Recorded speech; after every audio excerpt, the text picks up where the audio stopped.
Dag 116 van ons reeks. Wat 'n voorreg om elke oggend saam met jou stil te word. Ek is Rinus van Sion in Parys.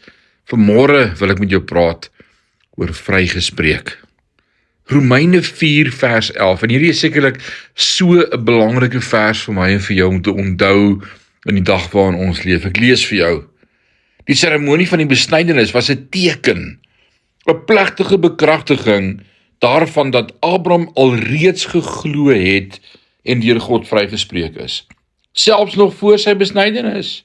So het Abraham die geestelike voorvader geword van almal wat glo sonder dat hulle die besnydenis ontvang het en so deur God vrygespreek is. Ja, jy moet hom 'n paar keer lees vanmôre want dit is so groot. Paulus sê hier dat Abraham nie net die vader van die besnede Jood is nie, maar ook van die onbesnede nie-Jood, omdat hy voor sy besnydenis regverdig verklaar is. Dus het die besnydenis nie geregtigheid gebring nie. Dit het slegs geregtigheid bevestig. So ook kan jy volgende somer 1000 keer gedoop word, maar dit sal jou nie red nie. Die basis van alles wat ons geniet, is gebaseer op wat God vir ons gedoen het, en hoe hy na ons kyk deur die lens van sy seun. Ek word dus gedoop omdat ek uiterlik wil verklaar wat ek weet reeds innerlik waar is.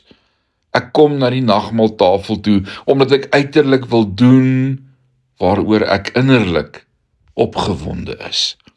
Dis nie verantwoordelikheid nie. Dis reaksie. Waarom is dit so moeilik vir ons om dit te verstaan? Kan dit wees omdat ons kultuur sê, daar is geen gratis middagete nie, en God help diegene wat ons self help?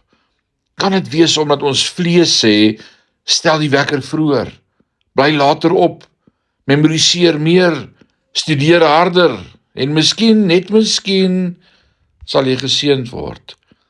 As ek een ding aan julle kan oordra, sou dit die volgende wees.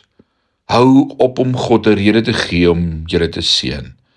Dit sal nooit werk nie, want God sal aan geen mens se skuldenaar wees nie. Verwonder julle net oor sy goedheid. Geniet 'n intieme verhouding met hom en kyk wat hy op julle kan uitstort, want julle sal nie die krediet kry nie.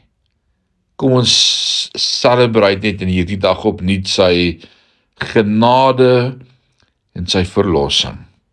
Die Here seën jou. Amen.